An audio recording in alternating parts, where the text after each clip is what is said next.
જનતાની ઊંઘ ઉડાડતું સફાઈ અભિયાન, તંત્રની બેદરકારી સામે યુવા કોંગ્રેસ નેતાની લાલાંક, ઇમ્તિયાઝ પટેલે જનાક્રોશનો શંખ ફૂંક્યો। ભરૂચ જિલ્લા યુવા કોંગ્રેસના પ્રમુખ પદના ઉમેદવાર અને જાગૃત યુવા નેતા ઇમ્તિયાઝ પટેલ દ્વારા પ્રજાના પ્રશ્નો ઉકેલવા માટે સીધા મેદાનમાં ઉતરીને સત્તાધીશોની બેદરકારી સામે આકરો પ્રહાર કરવામાં આવ્યો છે। પ્રજાની વેદના સમજીને ઇમ્તિયાઝ પટેલે પોતાનાથી બનતા પ્રયાસો દ્વારા લોકોની પડખે ઉભા રહેવાનો નિર્ધાર વ્યક્ત કર્યો છે। ઇમ્તિયાઝ પટેલ દ્વારા તેમના ગામ રહાડથી લઈ આકોટાના મુખ્ય માર્ગથી બંને સાઈડ ઉપર ઉગી નીકળેલા જોખમી જાડી ઝાખરાની સાફ સફાઈનું અભિયાન હાથ ધરવામાં આવ્યું હતું। આ સ્વયંભૂ પગલા દ્વારા તેમણે તંત્રની નિષ્ક્રિયતાને ખુલ્લી પાડી છે। તેમણે આકરા શબ્દોમાં આક્ષેપ કર્યો છે કે નજીકની ગ્રામ પંચાયતને આ અંગે વારંવાર રજૂઆત કરવા છતાં તેઓએ આંખ આડા કાન કરીને પ્રજાના હિતની અવગણના કરી છે। નવયુવાન નેતા ઇમ્તિયાઝ પટેલે સત્તાધીશોને કડક ચેતવણી આપતા જણાવ્યું છે કે પોતાના હકો માંગવાથી નહીં મળે તો પ્રજા પોતાના મૂળભૂત બંધારણીય અધિકારીઓ મેળવવા માટે છીનવી લેવા સુધીનું પગલું ભરતા અચકાશે નહીં। તેમનું આહવાન સામાન્ય જનતામાં તેમના અધિકારો પ્રત્યે જાગૃતિ લાવવાનો સ્પષ્ટ સંદેશ આપે છે। આવનારા દિવસોમાં ઇમ્તિયાઝ પટેલે વધુ એક મહત્વનો મુદ્દો ઉઠાવ્યો છે। દિરોલથી વિલાયત સુધી ચાલી રહેલા અત્યંત ધીમી ગતિના રોડના કામને ઝડપ આપવા માટે જનાક્રોશ કાર્યક્રમનું આયોજન કરવામાં આવ્યું છે।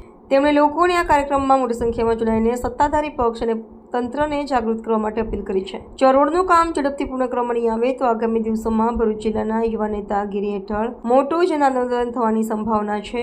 ભરૂચ જિલ્લાના યુવા નેતાઓ પ્રજાલક્ષી અભિગમ સ્પષ્ટ સંકેત આપે છે કે હવે સ્થાનિક મુદ્દાઓ પર સત્તાધીશોની બેદરકારી ચલાવી લેવાશે નહીં। લોકોના હકો માટે લડવાનો તેમનો નિર્ધાર આગામી સમયમાં રાજકારણના સમીકરણો પણ બદલી શકે છે। પટેલ ઇમ્તિયાઝ, ભરૂચ જિલ્લા યુવા કોંગ્રેસ પ્રમુખ પદના ઉમેદવાર અને એક જાગૃત નવયુવાન। મિત્રો, આપ સૌ જાણો છો કે ભરૂચ જિલ્લાની જે પ્રજાની વેદના છે એ વેદના પોતાનાથી બનતા પ્રયાસે ડિજિટલ પ્લેટફોર્મના માધ્યમથી હોય કે કાયદાકીય લડત લડીને હોય વહીવટી પ્રશાસન સુધી આપણે હર હંમેશ પહોંચાડીએ છીએ અને તેમાં આપણને કેટલાક અંશે સફળતા પ્રાપ્ત થઈ છે।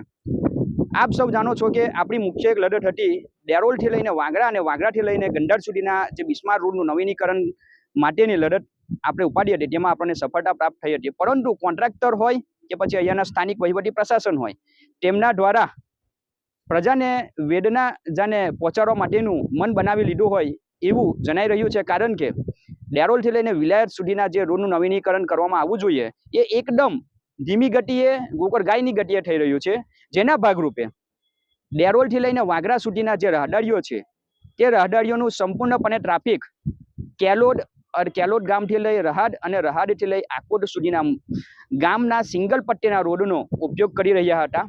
જેમાં રહાડથી લઈ અને આકોટ સુધીના મુખ્ય માર્ગના અંદર અત્યંત વધારે પ્રમાણમાં જાડી ઝાખરાઓ ઉગી ગયા હતા અને આ જાડી ઝાખરાઓ ઉગી જવાના કારણે ત્યાં રાહદારીઓ જે રસ્તાનો ઉપયોગ કરીએ છીએ તેમને અનેક પ્રકારની અસુવિધાઓ અને અનેક પ્રકારની અગવડ ઊભી થઈ રહી હતી। કેટલીક વાર અકસ્માતના બનાવો બન્યા છે, જેના અંદર પોતાનાથી બનતા પ્રયાસે અને જાગૃત નવયુવાન તરીકે મારા દ્વારા આજ રોજ એક સમાજલક્ષી કામને સફળતા આપવામાં આવી છે।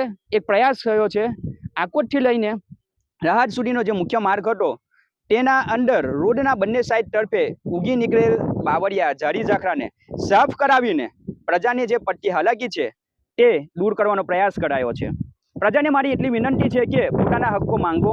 હક્કો માંગવાથી ના મળે તો પોતાના અધિકાર કાયદાકીય ધારાધોરણ અનુસાર છીનવતા શીખો। કારણ કે આ ઊંઘતું વહીવટી પ્રશાસન તમારા સુધી પહોંચવાનું નથી। તમારે પોતાના હક્કો અને અધિકારો મેળવવા માટે તેમના સુધી પહોંચી અને કાયદાકીય ધારાધોરણ અનુસાર લડત લડીને પોતાના અધિકારો મેળવવા પડશે। ભરૂચ જિલ્લાની અને વાગરા તાલુકાની જનતાને મારી વિનંતી છે કે ડેરોલથી લઈને વિલાયત સુધીના જે રોડનું સમારકામ ધીમી ગતિએ થઈ રહ્યું છે તેના પૂર ઝડપે કરાવવા માટે અને રાહદારીઓને પડી રહેલી નુકસાનીને દૂર કરવા માટે 8 નવેમ્બર 2025ના રોજ જન આક્રોશ કાર્યક્રમનું અમે જે આયોજન કર્યું છે તેના અંદર બને તેટલી સંખ્યામાં અમારા સાથે મજબૂતાઈથી જોડાઈને વહીવટી પ્રશાસન સુધી જે અમારી માંગ છે, જે આપણી રજૂઆત છે તેને પહોંચાડવામાં અમને પોતાનાથી બનતા પ્રયાસે મદદ કરશો અને ચૂંટાયેલા તમામ નજદીકી તાલુકા પંચાયતના હોદ્દેદારો હોય, જિલ્લા પંચાયતના હોદ્દેદારો હોય કે પછી ધારાસભ્યશ્રી હોય કે લોક સાંસદ હોય તેમને પણ મારા દ્વારા એક વિનંતી છે કે વાગરા તાલુકાની જે જનતાની વેદના છે તે સાંભળવા માટે, તે સમજવા માટે તમે અમારા સાથે આ જન આક્રોશ રેલીના અંદર સહભાગી બનશો એવી આશા અપેક્ષા।